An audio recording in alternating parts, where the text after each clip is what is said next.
work. And instead, what we're seeing is God's incredible patience at trying to bring many more to salvation before he does, in fact, take this world apart piece by piece and build us a new one that's the way it's supposed to be. That, I think, fits really well with the biblical narrative. Thoughts and questions there on the topic? It's a good one. It is a worthwhile one. Christy? Not quite sure how it ties in, but it doesn't. I'm still kind of working on it in my head. Okay. But the idea of childbirth is a good example, and that's what Paul uses for all of creation.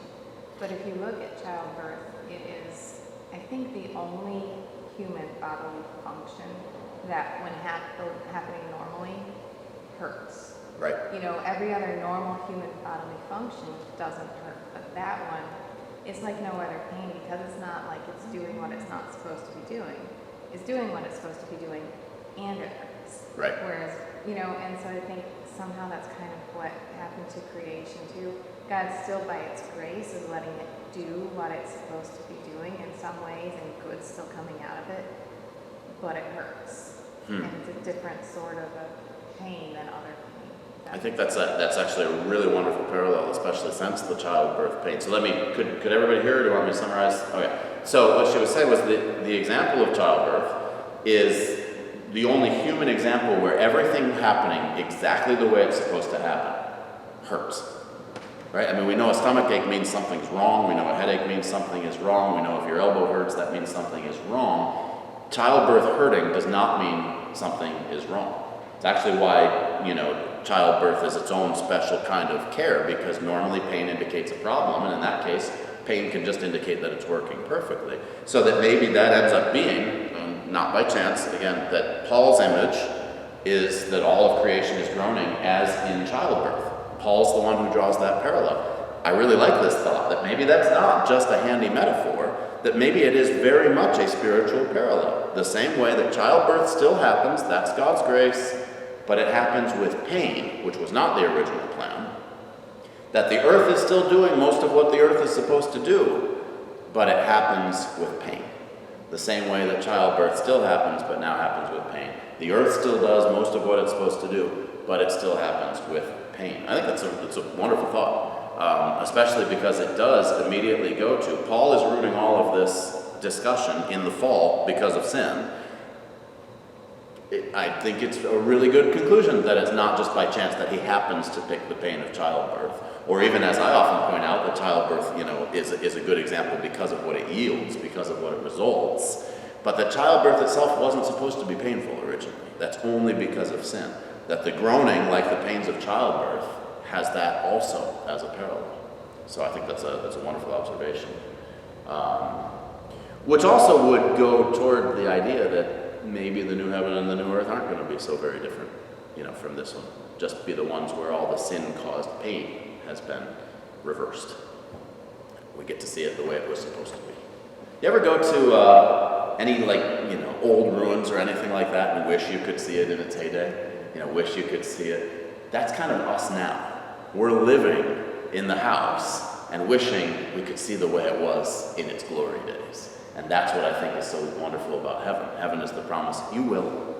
You will. As opposed to when you visit the Roman ruins or whatever it is, and that's never coming back.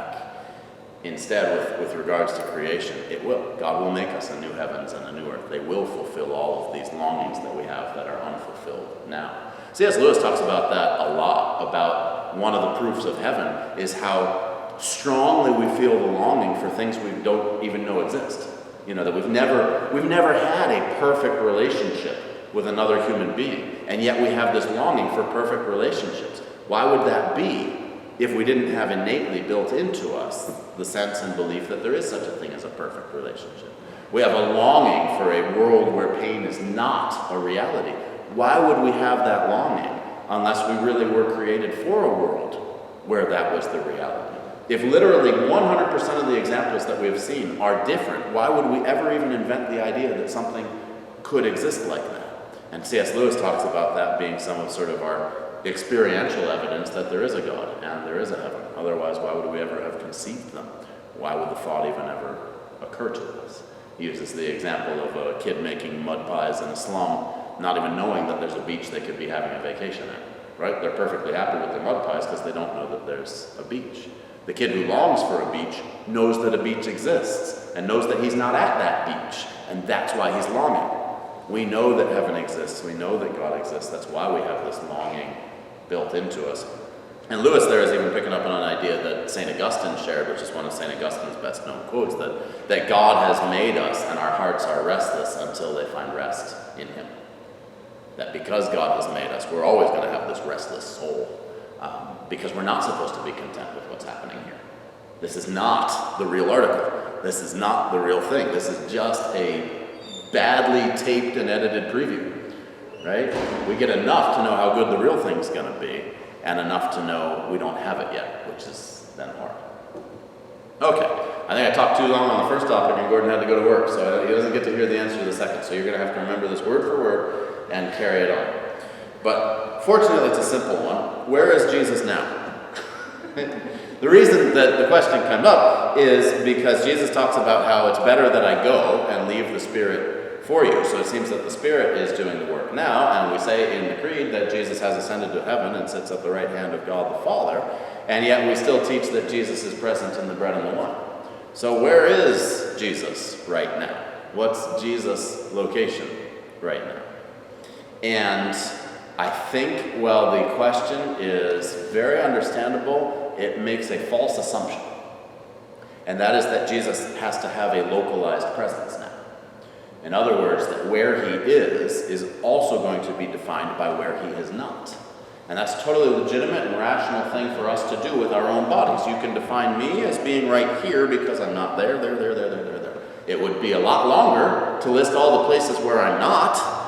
It's a lot quicker to say where I am, but either is an equally legitimate way of defining my location. We can't do that with Jesus anymore. In fact, what probably should be more shocking and awe-inspiring to us is that we ever could. That the God of all creation ever was contained in a frame. I mean, I've talked about it before. We don't know how tall Jesus was, but he had a height. There was a time when you could tape measure our God. Imagine that. We don't know what he weighed, but he had one. There was a time that his weight fluctuated based on what he had eaten that day. Not many other religions can say that. In fact, zero. So more astounding, more mind-blowing is that our God ever had what theologians call a localized presence. Not that he had what they would call an illocal presence. So to draw a comparison, I always use my pen, and the paper probably feels neglected. This paper has a local presence. It is somewhere. It is not somewhere else. What about gravity? Gravity. Is there somewhere where gravity is not? Not really. So tell me where it is. Well, it's kind of everywhere as far as we can figure out. I mean, we can create circumstances under which it can be overcome or its effects can be lessened.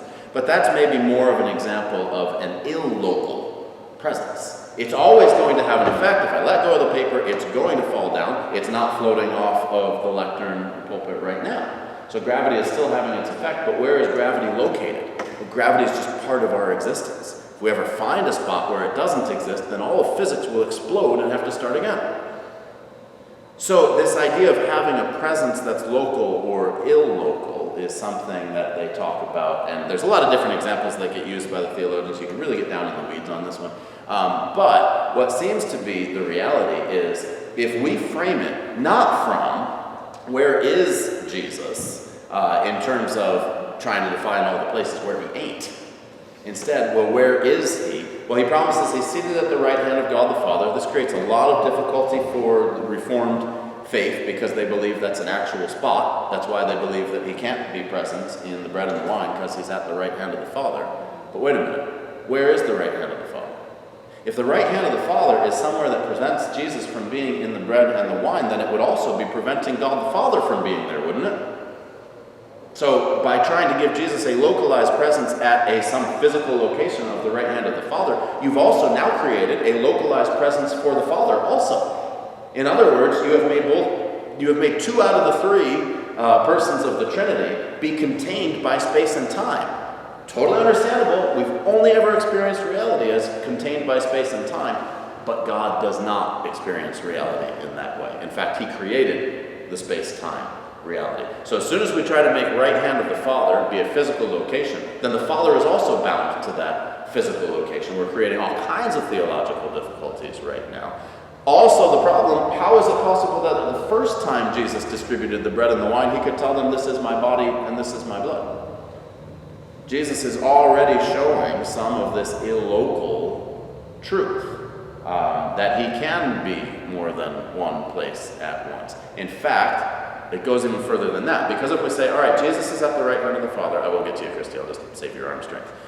Jesus is at the right hand of the Father, so that has to be a local place, because then he can't be in the bread and the wine, which means the Father is now bound to a local place. But the Holy Spirit is also called the Spirit of God, right? Or Jesus' Spirit is referred to as well. So wait a minute. Jesus' Spirit can be somewhere that Jesus ain't? Do we really want to lean on that very hard? Or acknowledge, as Jesus himself even acknowledged when he was here, that the Spirit is like the wind. Word keeps coming up this week, a little more pointed. It blows where it comes, where it wants to, and no one knows where it's coming from or where it's going to go. But if it's God's own Spirit, the Spirit can't be somewhere that God isn't. And so part of this problem also just comes back to almost every Christian problem we have is going to come back to failing to understand the Trinity or failing to understand the two natures of Christ, which is also, I think, failing to understand the Trinity. It's failing to understand God and how limitless he is, to go back to the sermon topic, compared to our limitations. It's imposing on him our limitations. So, for instance, Jesus did say to the disciples, it's better that I go away because then I can give the Spirit to you. And I think in that sense, he means it's better that I stop being a 5-foot-something, 100-and-something pound, because that's probably what he was, since there was nothing remarkable about him in his physical appearance. People weren't particularly tall or particularly large back then. So his 5-foot-something and 100-and-something pound body, it's better that he's not contained in that. Well, if it's better that he's not contained in that, then we clearly can't think of that now sitting in the heavenly throne room somewhere, but instead that some other type of presence. And that's why I think he can show up inside of locked rooms and then disappear, and he can be walking with the disciples at Emmaus and then disappear, and he can show up on the beach when they were somewhere else, and all of a sudden he's got fish there too. The rules of space and time no longer apply. Trying to understand or even ask the question using those terms is a failure of category. Where is Jesus in space and time? He's the creator of space and time. He can't be bound by it anymore. He was only bound by it when he was willingly bound by it. That's the miracle. It's not a miracle that Jesus can deliver himself through bread and wine. What's a miracle is that he was ever contained inside a 5-foot-something, 100-and-something pound body. That to contain the infinite inside the finite is much more miraculous than to make the finite slightly more infinite. Other thoughts? Christy, I talked right past your hand. That's funny. But I'm back to it. You touched on it a bit, but the whole idea of where something is such a human thing, because it also has to deal with time. And we've talked about in a lot of our other studies just how Jesus and God are outside of time. So where is something when? Well, Elijah's here with me now. He wasn't here with us a few seconds ago because he went to blow his nose. You know what I mean? So where something is so much bound by time, but God is not bound by time. So we just can't understand that. That's the part of the location. It's also the whole timing thing. Correct.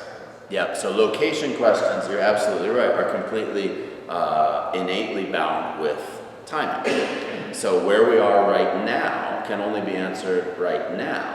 And later we could say, where were you at 11:25? And you could perhaps recreate the exact spot, or at least very, very close. Maybe not to the exact micrometer, but you could recreate it. But where are you today?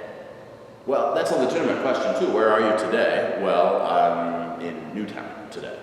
Although I'm not 100% sure I'll be in Newtown all day today. It's not impossible. I might go run some errands, so I would probably have to say, well, I'm in Connecticut today.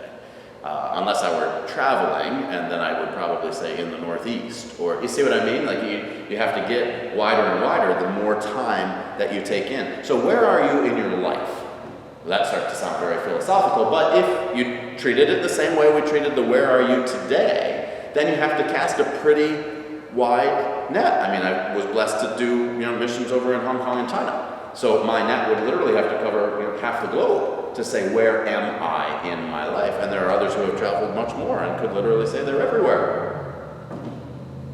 So you do see, once time stops being a factor, location also stops being, because it is, as you point out, Christy, absolutely correctly, time and space are inevitably tied together.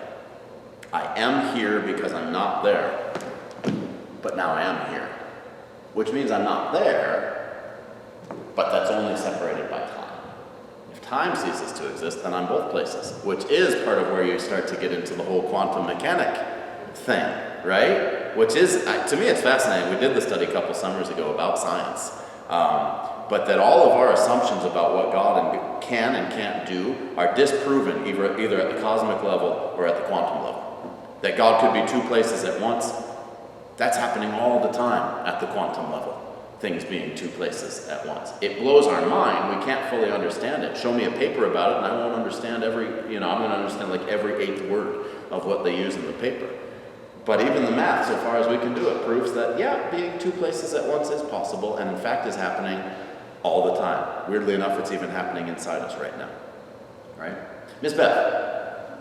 No, you were just drinking your coffee. How is it? Is it good? Yep, okay, excellent. So those are two excellent questions. These are the sort of questions that you can't grapple with too much. It's not like I get this question like, man, I already answered that. I'm happy to think on these things and to try to understand what Scripture can help to explicate about these things. But also happy to admit we're getting out to the very squishy edges of what we as humans can understand because we are so bound currently by space and time. We cannot conceive properly of what existence would mean without those because that's the only existence we've ever known. Here's the wonderful thing. It's not the only existence we're ever going to know. And that just opens up all kinds of fascinating possibilities. So, I had gotten one other email from you, Ken. Is it okay if I go into that a little bit? Yeah, go ahead. Yeah. So, I don't have to go into all the specifics, but if someone has studied a number of different religions, on what basis would we believe that ours is true and the other's false?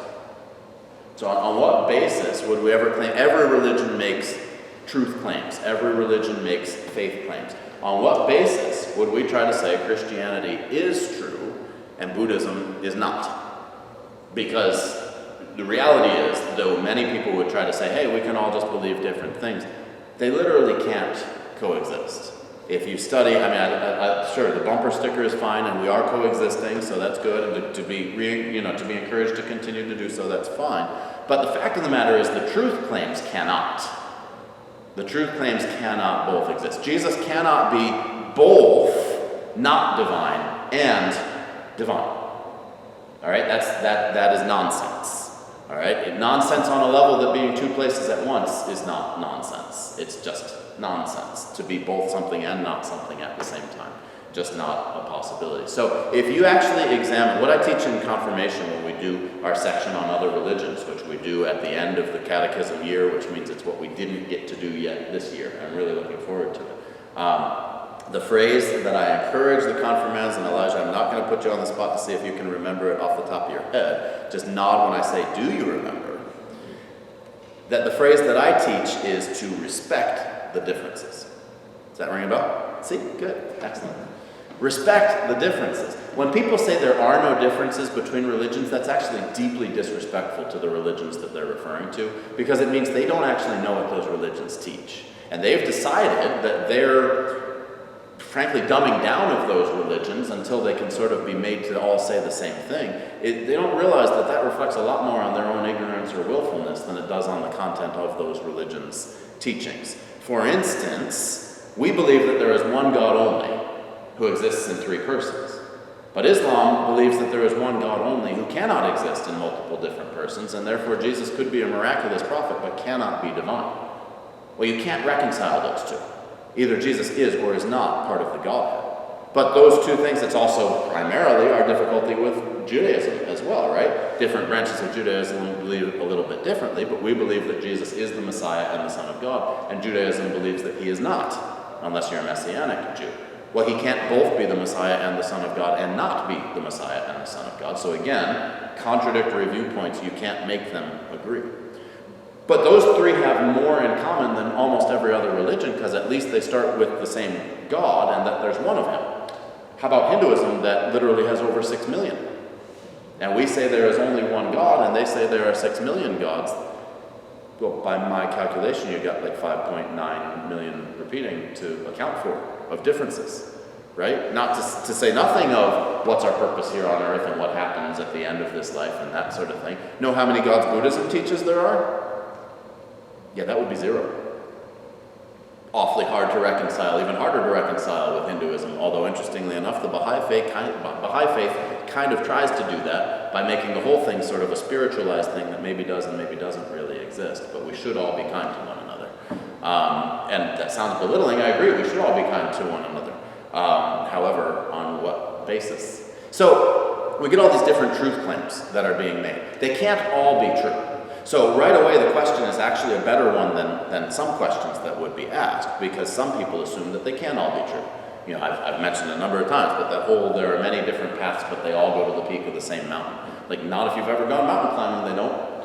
Some of them go to completely different places. Some of them lead you right off a cliff because that path isn't maintained anymore, right? So just because there's a path doesn't mean they all go to the same place. The other images that get used, for instance, maybe you've heard the image, and I just came across it again, someone I consider relatively intelligent, was using the example that, you know, it's like 3 blind men finding an elephant. And one of them says this is a tree, and one of them says this is a wall, and one of them says it's a rope. Because one of them got a leg, and one of them got the side, and one of them got the tail.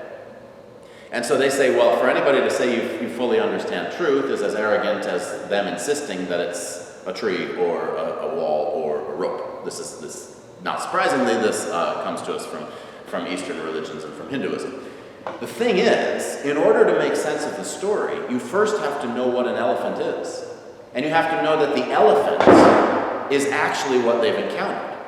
So in other words, in order for it to make any sense at all, you need a 4th person who isn't blind. The story isn't just about 3 people. The story is about 3 people and you. 3 blind people and omniscient you. No wonder that story makes us feel good. Because in order to make sense of the story, you have to know what an elephant is, you have to know that an elephant is what they've encountered, and that those chumps are only able to encounter part of it. But we understand all of it. You see the problem? There is an objective truth, and all 3 of them are objectively wrong. So and sometimes people will talk about how we're all looking into the same building, we're just looking through different windows. Again, it requires understanding that there is one building with different windows, and again, it makes the person telling or hearing the story the omniscient narrator who really sees the reality of something. So if we follow the elephant parable to its conclusion, what should happen is person number 4 should now describe to the 3 blind people what an elephant is, and that one of them does not have a tree, and therefore bringing a chainsaw to it would be a bad plan. One of them does not have a wall, and therefore leaning against it to go to sleep would be a bad plan. And one of them does not have a rope, and therefore climbing up it would be a bad plan. Instead, should explain to them what an elephant is and why it is that they made the understandable error. Those parables don't prove that each one is equally true. They prove that each one has made the same mistake. Right? And the only way to prove that would be with an omniscient third-party narrator who could say what's actually happening. That's what we believe is actually happening. So for starters, I've actually made a case which does not address your question directly, Ken, because what I've done is made a case against postmodernism, where we say that every truth claim is either equally true or equally false. No, because the parallels we can come up with require an objective truth. So objective truth exists. That was actually the first point, if you remember, when we did the ways that faith and science agree. Science also believes there is a truth that exists whether you like it or not. Objective truth exists. So we've already kind of gotten over the bigger of the 2 hurdles. So then the question becomes, well, how do we know which of these truth claims is actually true? And that's where there's a bunch of different ways you can go after that. I love C.S. Lewis, I quote him a lot because he's one of my favorite apologeticists. But he says, I believe in the existence of the sun because not only can I see the sun, but by the sun, I can see everything else. Right? So it's not just that I can see it, but it explains everything else that's going on. I think this is actually a really good place to start with apologetics. I want a system that doesn't just make sense as a system. I'll acknowledge my limitations and understanding. But in the claims that it makes, it needs to be coherent. If it's nonsense and gobbledygook, I'm not interested in it. And by the way, a lot of faith claims are nonsense and gobbledygook. We should be willing to call them that. Fortunately, the world's major religions have, at their core, a fair bit of consistency, so we don't find ourselves in the very awkward position of having to look condescending and say that you believe gobbledygook, except for all the postmodernists where they really are believing gobbledygook. And they're okay with that. They think everything is gobbledygook. So, very good. I don't think I've ever said the word gobbledygook with this level of frequency in my life. I'm kind of liking it. So now we have these various competing truth claims. I think it's perfectly fine to then put them to the test. Which ones are most internally coherent is a completely legitimate thing to do. Which ones also are able to make the most sense of what we experience around us? And to me, I have no problem with going directly to the place that many people consider the weakness of Christianity, which is the whole quote-unquote problem of pain, which we've already touched on at least a bit with this Romans 8 and the creation groaning and everything. We actually have a very, very cohesive and coherent explanation of why so much pain and suffering exists in the world. I have no problem with other truth claims saying, how do they explain pain? How do they explain so much being wrong in the world? What's their claimed remedy for what is wrong in the world? Most of them you'll find it's just people behaving better. All right, we've got a lot of history of humans doing so. Are we confident that's ever going to happen? Right? On what basis are we thinking that's ever going to work? Eventually you may end up with something like, it's known as Pascal's wager. Blaise Pascal was a French philosopher and a Christian. And he said, after he had examined his understanding at the time of all the other religions, he said, my wager is this: if Christianity is wrong and any of the other major religions right, then I really haven't lost all that much in the process. If Christianity is right and any of the other major religions wrong, I've lost everything by following one of the other religions. And actually, you can play that out. It's not as convincing to someone who isn't already a believer as we might like it to be. But if you play Christianity out, if I'm following Jesus' teachings, and it turns out that Judaism is right, and Jesus wasn't actually the Messiah or the Son of God, then I'm actually still, Jesus said we're supposed to fulfill the law. So I'm still doing the things that classical Judaism was teaching me to do. I'm just doing them while following a kooky, deluded guy who thought that he was the Messiah, but wasn't. But I'm actually still meeting most of the requirements. Islam understood this. Islam was Muhammad's attempt to sort of synthesize what he was seeing from Judaism and from Christianity and from some of the tribal religions. So under Islam, Christians are still considered people of the book. The more extremist versions might think that they need to kill us, but they also don't think that by killing us they're really harming us, because we're not the ones who are bound for eternal suffering as long as we really are genuinely trying to follow our misunderstanding. So, I don't like the idea of someone killing me as a favor, particularly without asking my permission first. At the same time, if we just deal with it on the philosophical level, if Islam is correct and Christianity wrong, and I'm a devout Christian, it really doesn't turn out that bad for me. I don't get my 40 virgins, but other than that, I still end up with a pretty good afterlife, and I'm okay with that. All right? So, if we follow it along, Hinduism has no problem with the idea that Christ is God number 6,000,001.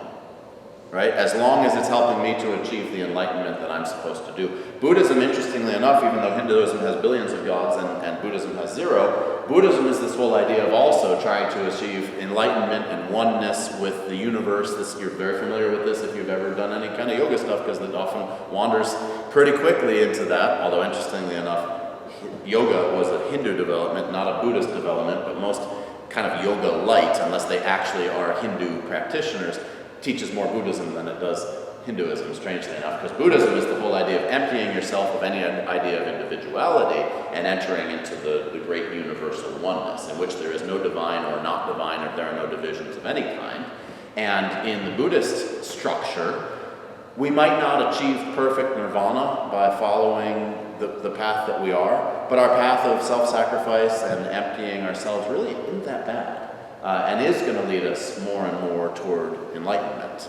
And so again, I mean, you could play it out with all the little, sideways, smaller sects and groups and so forth, but Pascal's not wrong. To me, the really thing, where it comes, and it would depend on the relationship with the person and the whole situation, but at some point, you got to play the game. At some point, you got to stop sitting back and saying, well, it could be this, or it could be that, or it could be that. I mean, it's sort of like when you're in the cereal aisle at the grocery store. There's like 18 options. At some point, you got to pick one, right? And if they're all equally valid, then pick whichever one looks best to you. But then don't decide that if that's the only basis on which you picked it, then continue to evaluate it, and continue to evaluate it on its own terms. I have not read, I wouldn't even present myself as having read all of the sacred texts of other religions. I've read enough of the sacred texts of other religions to know that the coherence we enjoy in the Bible is not enjoyed nearly enough by other religions. And that's also true if you follow the religion of science, because read all the sacred texts of science and you have to discount all the views that have already been overturned or were misunderstandings of the time, which means if you read the sacred texts of science, even if they had one, you would have to read a book published today and know that it's going to have different content tomorrow. Which, if you're okay with that, then you're okay with that. But again, continuing to explain, and true science is not going to make any overarching truth claims about anything that it can't test and then try to replicate the tests, because that's what science is supposed to do. So true scientists, as opposed to people who sort of believe scientism, is the phrase that can be used dismissively sometimes for it, understand that we're doing the best we can to explain what we can see. We can't make any claims about what we can't see. We can't make any claims about how we got here. That's not science, that's history. We can't repeat it. Therefore, it's not provable. Real scientists will understand the limits of science and will understand there's a great deal that's outside those limits.